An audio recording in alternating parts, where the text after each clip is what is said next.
Hello guys, welcome back to my channel. और आज हम पढ़ेंगे क्लास 12 पॉलिटिकल साइंस का चैप्टर 2 दो ध्रुवीयता का अंत। तो इसमें सबसे पहला टॉपिक है बर्नील की दीवार। पूर्वी और पश्चिमी खेमों के बीच विभाजन का प्रतीक थी। बर्नील की दीवार और पूर्वी और पश्चिमी खेमों के बीच विभाजन का प्रतीक थी। यूरोप महाद्वीप में जर्मनी देश की राजधानी बर्लिन।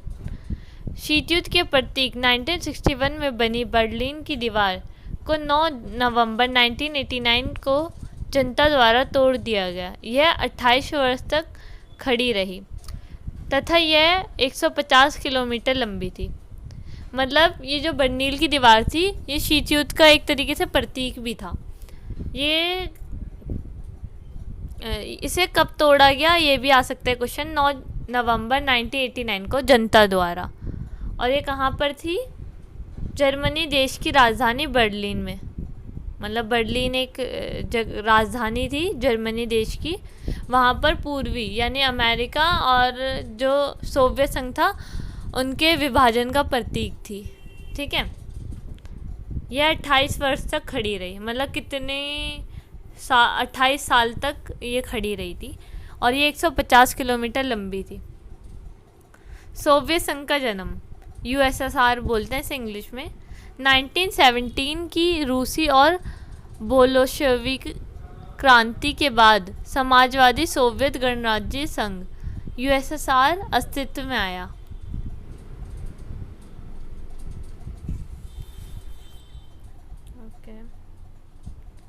सोवियत प्रणाली। अब देखना है सोवियत प्रणाली क्या है। सोवियत संघ में समाजवादी समाज के निर्माण के लिए केंद्रीकृत योजना राज्य के नियंत्रण पर आधारित और समाजवादी दल द्वारा निर्देशित व्यवस्था सोवियत प्रणाली कहलाई। मतलब जहाँ पे हर चीज़ समाज जो सरकार करे, ये मैंने पहले वाले चैप्टर में पढ़ा रखा है वैसे, लेकिन फिर भी समझा देती हूँ। सोवियत संघ प्रणाली वो थी जहाँ पे समाजवादी तरीके से नियम कानून लागू हों। मतलब वहाँ पे एक तरीके से नेता जो होते हैं, जो सरकार होती है, उनके हिसाब से सारा कार्य होता है। सोवियत प्रणाली की विशेषताएं। सोवियत प्रणाली पूंजीवादी व्यवस्था का विरोध तथा समाजवाद के आदर्शों से प्रेरित थी। मैंने बताया था पिछली वीडियो में, पूंजीवादी व्यवस्था अमेरिका ने अपना रखी थी और समाजवादी व्यवस्था सोवियत संघ ने। तो सोवियत प्रणाली जो थी वो पूंजीवादियों का विरोध करती थी और समाजवाद के आदर्शों का पालन करती थी। मतलब उनके नियम कानून को मानती थी। सोवियत प्रणाली में नियोजित अर्थव्यवस्था थी। कम्युनिस्ट पार्टी का दबदबा। जो सोवियत संघ था वहाँ पे कई सालों से एक ही पार्टी का राज रहा है। मतलब एक ही पार्टी अस्तित्व में रही है जिसका नाम था कम्युनिस्ट पार्टी। न्यूनतम जीवन स्तर की सुविधा, बेरोजगारी ना होना। लेकिन इसका एक अच्छा फ़ायदा भी था समाजवादी का।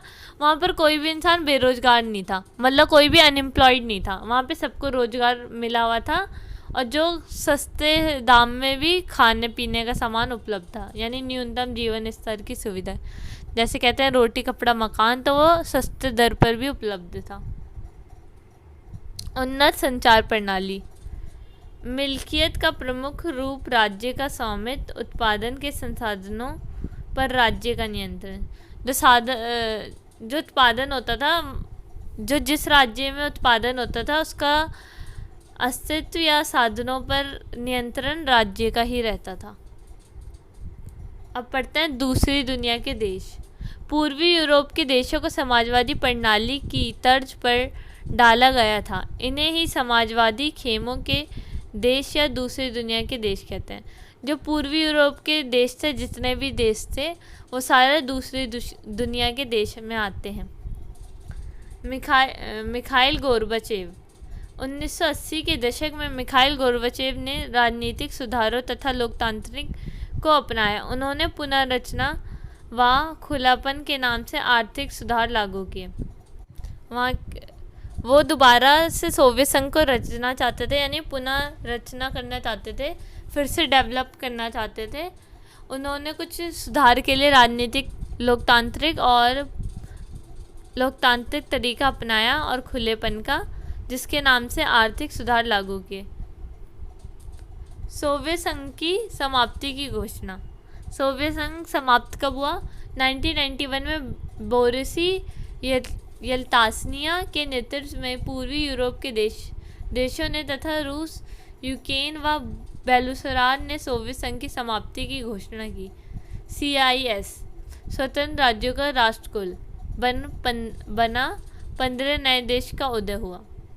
जब सोवियत संघ समाप्त हो गया तो उसके साथ 15 नए देशों का निर्माण हो गया। मतलब वो जो सोवियत संघ एक देश था उसमें से 15 देश डिवाइड हो गए, 15 अलग अलग देश डिवाइड बन गए।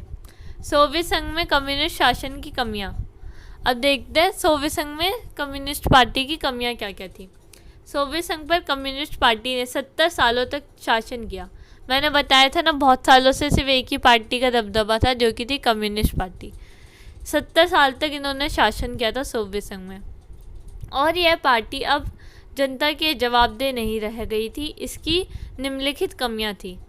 मतलब ये जो पार्टी थी कम्युनिस्ट पार्टी, ये जनता जो जवाब क्वेश्चन करती थी उसका जवाब नहीं देती थी, उन्हें इग्नोर कर देती थी, उनकी बात, जनता की बातों को अनसुना कर देती थी और जनता के प्रति जवाबदेह नहीं थी।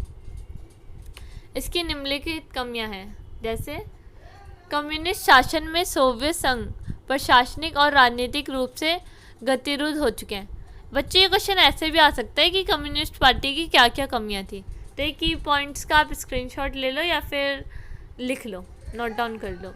आगे पढ़ते हैं। भारी भ्रष्टाचार व्याप्त था तथा और गलतियां को सुधारने में शासन व्यवस्था अक्षम थी।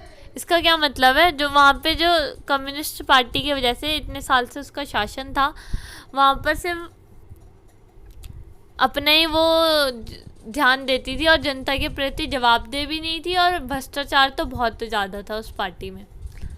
विशाल देश में केंद्रीकृत शासन प्रणाली। सत्ता का जनाधार खिसकता जा रहा था। कम्युनिस्ट पार्टी में कुछ तानाशाह प्रकृति के नेता भी थे जिनको जनता से कोई सरोकार नहीं था। इसका क्या मतलब है? कम्युनिस्ट पार्टी में कुछ ऐसे नेता थे जो कि तानाशाह थे, सिर्फ अपनी मर्जी चलाते थे, जनता का ख्याल नहीं रखते थे या जनता की सुविधाओं का पालन नहीं करते थे। पार्टी के अधिकारियों को आम नागरिकों से ज़्यादा विशेष अधिकार मिले हुए थे। मतलब जो कम्युनिस्ट पार्टी के लोग थे उन्हें तो विशेष अधिकार प्राप्त थे, मतलब उन्हें गाड़ी में आना जाना, AC या ऐसे एक्सेट्रा एक्सेट्रा काफ़ी सारे विशेष अधिकार मिले हुए थे, जबकि आम जनता को उन्होंने कुछ भी सुविधाएं प्रोवाइड नहीं की थी। आज के लिए इतना ही। आई होप आपको समझ आया होगा। Thanks for watching.